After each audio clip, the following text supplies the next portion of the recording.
Hindi ka ba alam ng mama mo? Alam po.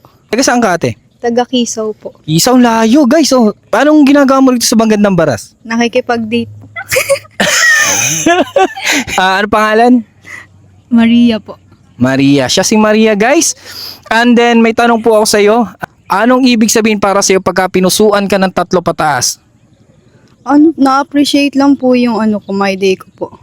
Pero wala naman pong ibig sabihin para sa akin. Paano pagka yung random guy na nag-heart sa hindi mo naman kilala, mga ganun? Isipin ko po na ganda sa akin. Nagandahan lang guys. Ayan. Pagka ikaw yung may crush, anong una mong ginagawa? Hina-heart ko po yung my day. O tingnan mo guys, sasabihin mo ngayon. Hina-heart yung my day, tapos sasabihin mo walang ibig sabihin. Hala! Pag my day lang po ng girlfriends ko. Ayan, pagka my day lang daw. Paano pagka sa'yo may nag-heart? Pag hindi ko po kilala. Mm. Ah, Ah!